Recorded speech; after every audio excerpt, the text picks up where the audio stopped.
Irmão Supermercados informa. Dentro de 5 segundos. TJS.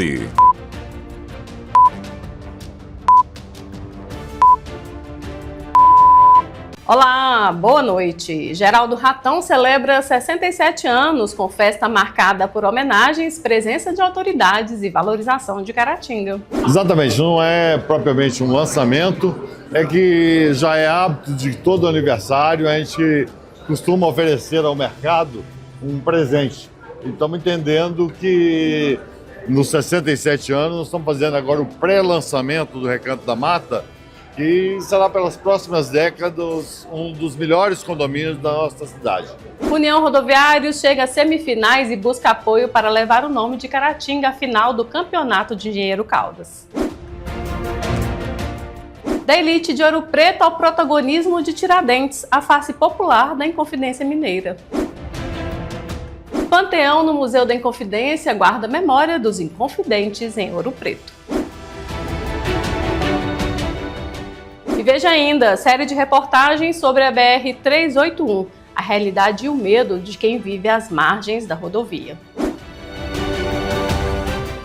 Estes são alguns destaques do TJS desta quarta-feira.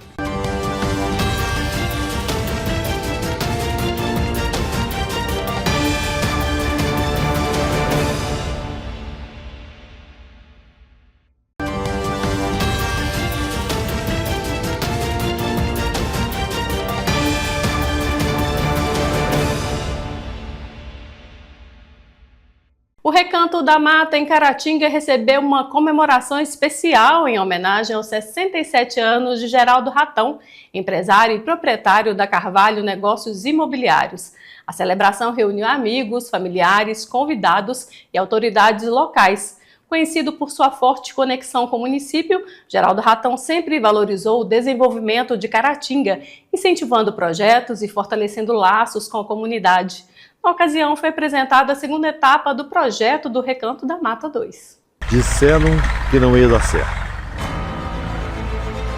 E era grande demais para Caratinga, que ninguém ia comprar. Mas eu enxergava o que os outros não viam. Eu via famílias, via crianças correndo, via o pôr do sol refletindo nas lagoas que ainda não existiam. Eu via o Recanto da Mata. O Recanto da Mata em Caratinga foi palco de uma celebração especial em comemoração aos 67 anos de Geraldo Ratão, empresário e proprietário da Carvalho Negócios Imobiliários. O evento reuniu amigos, familiares, convidados e autoridades locais em uma tarde marcada por alegria, reencontros e homenagens, evidenciando a trajetória pessoal e profissional do aniversariante. Reconhecido por sua forte ligação com a cidade, Geraldo Ratão tem como característica a constante valorização de Caratinga, destacando o potencial do município, incentivando iniciativas e fortalecendo relações com a comunidade. Durante a programação, também houve a apresentação simbólica da segunda etapa do condomínio Recanto da Mata 2. Exatamente, não é propriamente um lançamento, é que já é hábito de todo aniversário a gente costuma oferecer ao mercado um presente. E estamos entendendo que nos 67 anos nós estamos fazendo agora o pré-lançamento do Recanto da Mata, que será pelas próximas décadas um dos melhores condomínios da nossa cidade. E nós estamos aqui hoje para festejar, além dos 67 anos, festejar também esse pré-lançamento. Pois é, eu sou muito feliz pela minha cidade, adoro Caratinga, aprendi a amar e a ficar quietinho por aqui, e tudo que eu puder fazer para que Caratinga seja cada vez mais moderna, esse é o meu intuito. Renato Oliveira, diretor de marketing da Carvalho Negócios Imobiliários, destacou a importância da celebração dos 67 anos de Geraldo Ratão como um momento de reconhecimento a uma trajetória construída com trabalho, visão e compromisso com Caratinga. Falar do Geraldo é fácil, né? Eu tenho a honra de poder conviver com ele todo dia, um cara fantástico. Eu desejo toda sorte de bênçãos e que tenha eternamente minha lealdade e meu trabalho com ele. Como o slogan da campanha diz, o melhor ainda está por vir. São 170 lotes, Já tem alguns lotes que o próprio incorporador retirou. Hoje é o início do pré-lançamento, a gente está dando start na campanha hoje. E daqui a pouco toda a cidade vai saber do preço, das condições de pagamento. E digo mais, como foi na primeira etapa e vocês acompanharam, a gente vai entregar mais do que a gente promete sempre. Então vem muita novidade por aí, não posso contar muita coisa hoje. Agora é ficar ligado e vir conhecer. Sócia de Geraldo Ratão, Larissa destacou a importância da celebração como um momento de reconhecimento a uma trajetória marcada por trabalho, dedicação e compromisso com Caratinga. Temos piscina, playground, academia, salão de festas, a cozinha já está toda mobiliada para o salão de festas, quiosques. Nós temos aí quadra de futebol, de vôlei. Então temos ainda muito mais a construir e essa segunda etapa aí também nós teremos novas construções e eu acho que com certeza vai ser a continuidade do nosso maior sucesso aqui dentro de Caratinga. A cerimonialista Gigi Azevedo, parceira na organização dos aniversários de Geraldo Ratão, destacou a satisfação em participar de mais uma celebração especial. Segundo ela, cada evento reflete não apenas a importância da data, mas também o cuidado e a dedicação do aniversariante em reunir pessoas e valorizar momentos únicos. Gente, é muito importante para mim estar hoje participando com o Geraldo mais uma vez. Eu brinco que o 21 de abril, ele é um dia da minha agenda, é como se fosse um feriado, um marco para mim. Eu gosto de estar com ele. Geraldo é um homem que abraça os amigos, abraça toda a população caratinguense. É um evento que a gente faz em prol também de alguma ação social. E Geraldo, eu tenho uma história, eu vou contar rapidinho. Eu tenho uma história com ele desde a época do show da Gigi.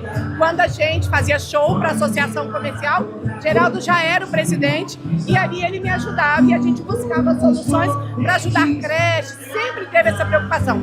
Hoje, para o homem Geraldo, para o humano Geraldo, eu digo assim, que esse coração dele é grande. Cabe muita coisa ali dentro. E a gente participar disso é uma honra, é um orgulho saber que a gente pode chamar o Geraldo de amigo. Para você, Geraldo, o meu abraço, feliz aniversário, que Deus o abençoe e que você continue assim, gente como a gente, junto com a nossa cidade de Caratinga.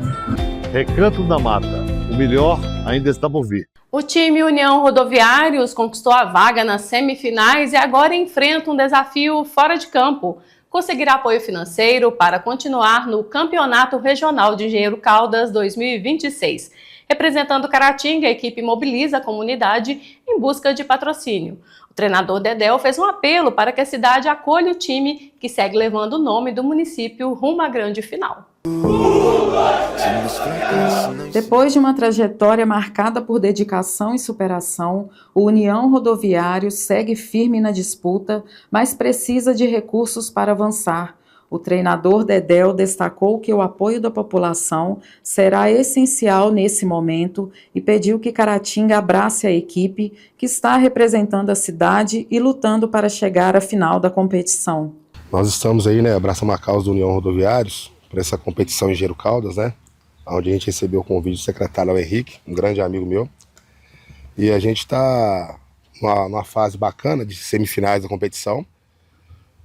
Agradecido a Jesus, a gente ainda não perdeu pontos, assim, não perdemos nenhum jogo, e a gente está nessa crescente aí em busca dessa grande final, mas para que isso aconteça, nós temos que passar para essas duas etapas de jogos de semifinais. Até a final são mais 3 jogos, são 2 jogos de semifinais e também a final, Em nome de Jesus, nós vamos tentar conquistar esse êxito. É importante para a gente vem buscando apoio, porque o União Rodoviários é Caratinga em Engenheiro Caldas.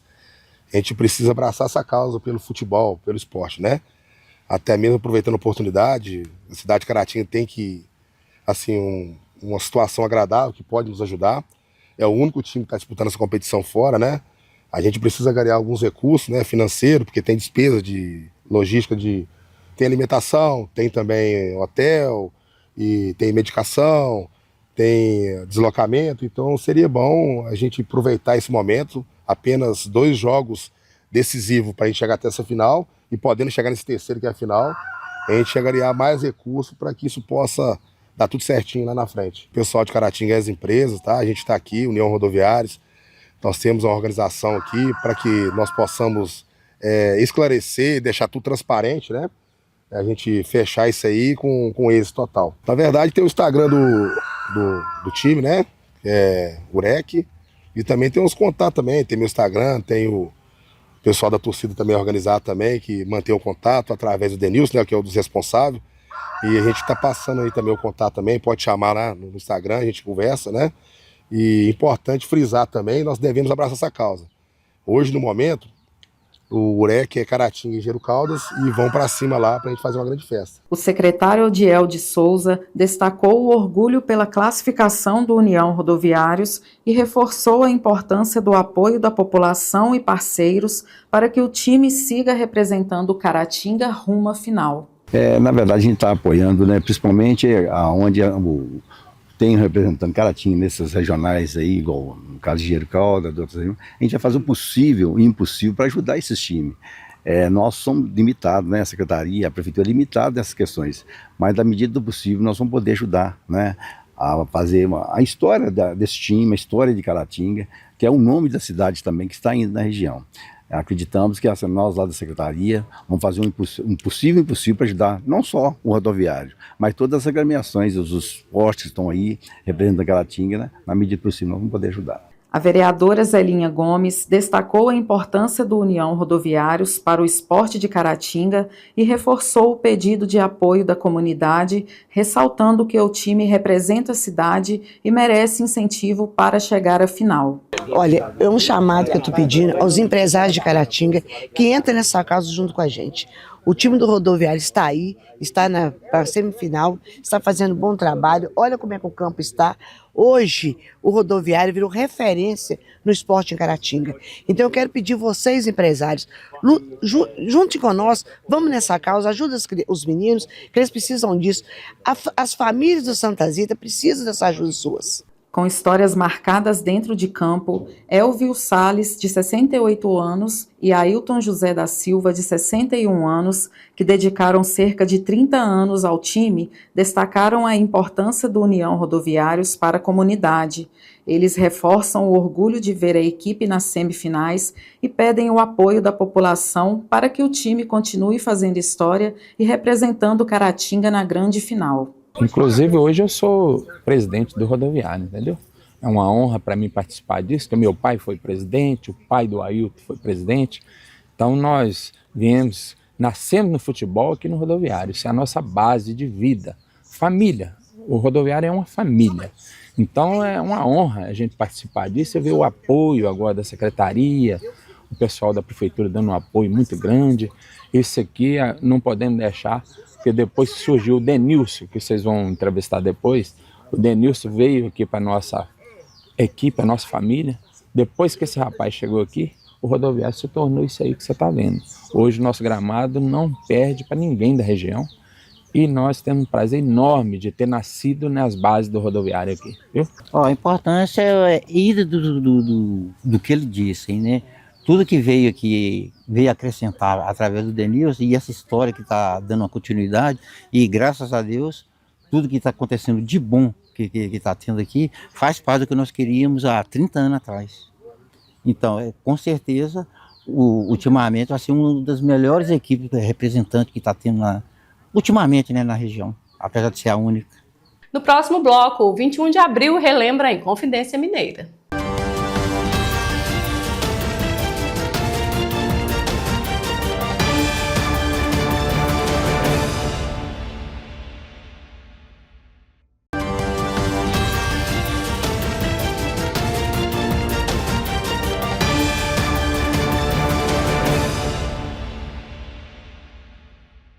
A Inconfidência Mineira foi um movimento idealizado pela elite de Ouro Preto do século XVIII. Mesmo assim, Tiradentes, que era um militar de baixa patente, era alferes, acabou se consolidando como grande líder da conspiração. Confira a reportagem da nossa parceira, Rede Minas. Entre ladeiras de pedra e igrejas barrocas, Ouro Preto guarda marcas profundas de um dos capítulos mais importantes da história do Brasil. No século XVIII, a então Vila Rica era o centro da exploração de ouro, peça-chave para a economia da coroa portuguesa. Vila Rica, naquele período, ele tinha um papel de protagonismo muito grande, a produção aurífera muito elevada, né? A gente sabe, a primeira capital mariana, consequentemente, com a descoberta do ouro, ela é transferida aqui para Ouro Preto, né? Hoje Ouro Preto, na época Vila Rica, e Vila Rica assume esse protagonismo dentro desse contexto.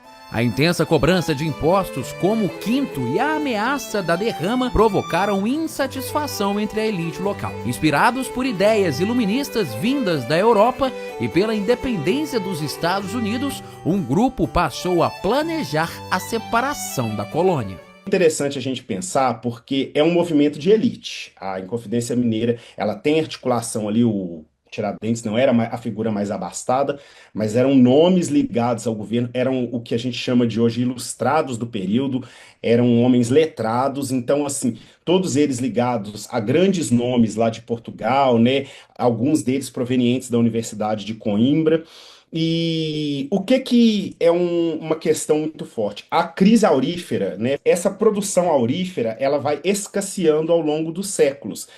Havia um contrato que era arrematado junto à coroa real, e esse contrato ele tinha ali um valor estabelecido, né, das 100 arrobas. O que começa a acontecer num dado momento? Eles não conseguem cumprir com esses contratos. Mas o movimento, que ficou conhecido como Inconfidência Mineira, não chegou sequer a acontecer. Antes de ser colocado em prática, os inconfidentes foram denunciados às autoridades da coroa portuguesa. Ela efetivamente não aconteceu porque ela era uma demonstração ali de insatisfação e não houve na prática nenhuma mobilização. E aí a ideia você também traz um ponto muito interessante, que era um movimento muito circunscrito à capitania de Minas Gerais, né? A capitania de Minas de Ouro. Não tinha tanta projeção quando a gente pensa para o restante do Brasil. Entre os inconfidentes, um nome se tornou símbolo da luta por liberdade: Joaquim José da Silva Xavier. Diferente de outros participantes, ele assumiu maior exposição e acabou virando um mártir. Séculos depois, com a independência do Brasil, Tiradentes se tornou um herói nacional. As ideias existiam. Isso é um fato. E o Tiradentes, ele era um cara que levava as ideias. Então, assim, ele assume um protagonismo, ele, durante os inquéritos, ele se posiciona e, posteriormente, acaba que ele vai servir como uma figura que vai representar o mártir. Hoje, a memória desse episódio segue viva. Todos os anos, em 21 de abril, Ouro Preto se torna palco da entrega da Medalha da Inconfidência, passando pela Casa dos Contos, Museu da Inconfidência e ladeiras da antiga Vila Rica. É feita uma homenagem a personalidades que contribuem para o desenvolvimento do país, mantendo aceso o legado de luta por um país melhor, iniciado no século XVIII. É um evento fechado, mas traz ali um protagonismo para a cidade e também demonstra a relevância do movimento e o papel de Minas Gerais destacado nesse contexto aí de fins do século XVIII e, consequentemente, ruptura com a ordem colonial, né? Não necessariamente ainda com a coroa, mas com o sistema colonial, ou seja, ajustes para erodir as bases ali do sistema colonial.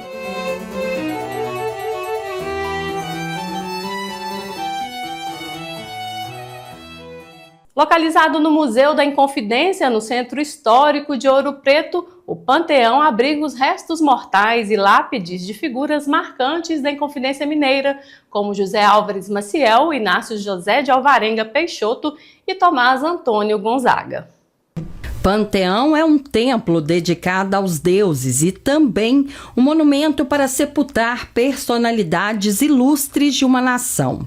Na história da Inconfidência Mineira, é o local de repouso dos restos mortais de 16 participantes, transferidos da África em 1938 e sepultados em 1942, com novas repatriações em 2011.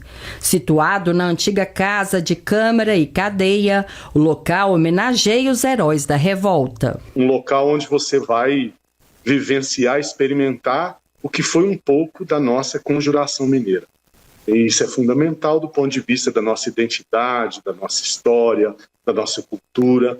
Então, para quem não conhece, vá a Ouro Preto, vão ao Museu da Inconfidência, ali ao ladinho da Praça Tiradentes. A mesma praça onde Tiradentes também teve a sua cabeça exposta após lá ter sido esquartejado, né, pela coroa portuguesa no Rio de Janeiro, seu corpo sendo trazido aqui para as Minas Gerais, Ouro Preto, né, naquele momento, Minas Gerais como o local do ouro, né, naquele momento em que Minas produzia ouro em grande quantidade. Há poucos anos, as mulheres passaram a ganhar destaque no movimento. Entre elas, Hipólita Jacinta Teixeira de Melo e Bárbara Eliodora, figuras que receberam uma lápide como reconhecimento de participação ativa na luta. É um resgate histórico extraordinário, até porque essas duas mulheres que entraram no Panteão recentemente, até então você tinha lápis apenas de figuras masculinas, né? E a história agora resgatou a participação. Mulheres que permitiram que os conjurados reunissem nas suas residências, mulheres que escreveram bilhetes, né, para os conjurados dizendo não desista, vá em frente. Hoje, podemos dizer que o Panteão dos Inconfidentes é vida, pedaço de memória que se transformou em símbolo da liberdade brasileira. É daqui das Minas Gerais, é daqui de Vila Rica que se organiza todo um movimento em prol da liberdade, né, da ruptura com a metrópole. É um dos movimentos, do ponto de vista histórico, né, significativos. Tanto que nós temos aí um feriado nacional, no qual podemos aí, né, um feriado cívico, né, em que temos a oportunidade de resgatar um pouco dessa história do que foi a Conjuração Mineira. Então eu acho que essa é a contribuição da Conjuração Mineira, sabe? Fomentar os ideais de liberdades, né, principalmente nos dias atuais, as liberdades religiosas, as liberdades econômicas. E a seguir, segunda reportagem da série especial sobre a BR-381.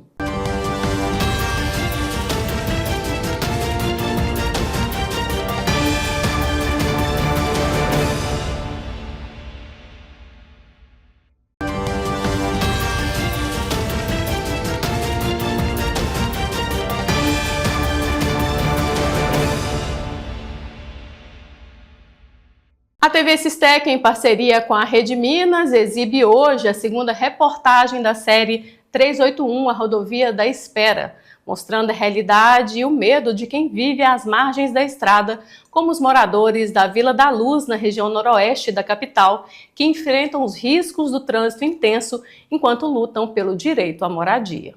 Com muito esforço, Leiliane foi aos poucos construindo a casa onde vive desde 2003.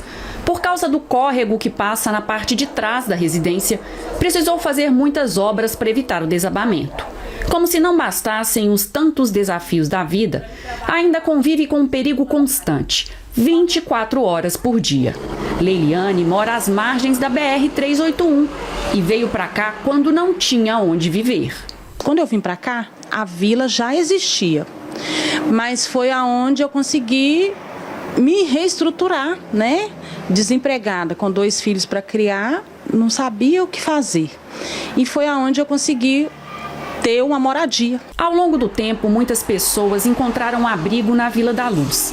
As condições precárias estão nas construções e também na infraestrutura no entorno. Essa passarela, por exemplo, seria o caminho mais seguro para atravessar a BR. Mas em cada detalhe é possível perceber que a estrutura oferece riscos. Obra inacabada e sem manutenção. Caminhões e carretas também já invadiram as residências em diversas situações. Na última vez, em janeiro deste ano, ninguém se feriu, mas alguns moradores perderam tudo. Dessa vez foi o caminhão, né, que entrou com tudo aí, inclusive atingiu minha residência, graças a Deus. Eu estava no quarto, foi o único que ficou em pé. Bens materiais a gente conquista, vida, quando perde, acabou, né? A gente só tem uma. Eu deixei a minha casa em pé, aí quando eu cheguei só tava os escombros. É uma sensação muito ruim, é desolador. E aí, quando eu cheguei, o meu filho, que é especial, ele virou para mim e falou assim: mãe, o carro destruiu tudo. Então isso acabou de causar um impacto maior ainda, mas é uma sensação muito ruim, muito ruim.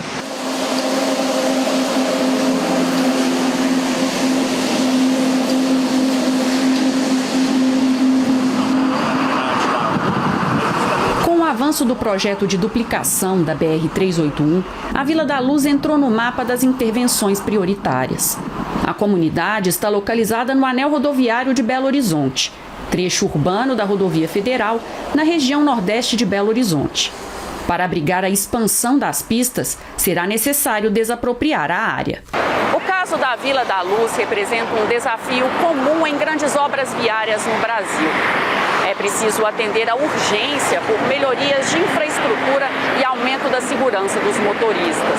Mas, ao mesmo tempo, garantir o direito à moradia digna para as famílias que construíram a vida às margens das rodovias.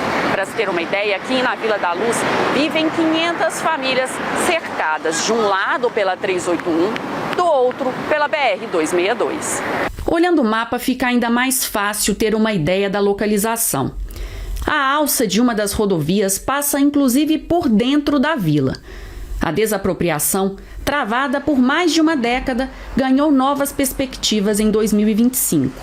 Um acordo envolvendo a Prefeitura da capital, o DENIT, a Urbel e o Tribunal de Contas da União foi assinado para assegurar o reassentamento das famílias que vivem nessa e em outras áreas às margens da 381. A desapropriação ela é desafiadora porque, de um lado, você tem famílias de baixa renda que necessitam que seja dada uma solução para a questão da moradia com dignidade, que é um direito que elas possuem.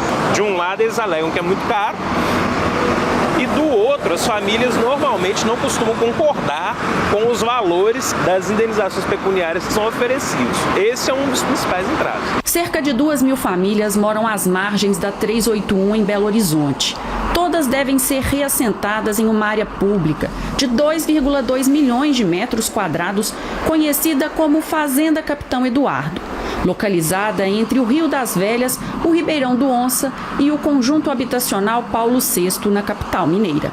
É preciso construir alternativas sérias de acesso à moradia que sejam alternativas ao mercado financeiro, ao financiamento. As casas que serão removidas na Vila da Luz receberam essa plaquinha de identificação. O DENIT é o órgão responsável pelo cadastramento e registro das famílias. Além disso, levantar os dados dos imóveis. Enquanto aguarda as próximas etapas até se despedir da Vila da Luz, Leiliane sonha com um lugar mais tranquilo para viver. Se tiver uma casa digna pra gente, com água, com luz, sabe? Com centro de saúde, pelo menos beirando a dignidade que nós temos aqui do centro de saúde daqui. E transporte público, isso é o sonho da maioria de nós aqui.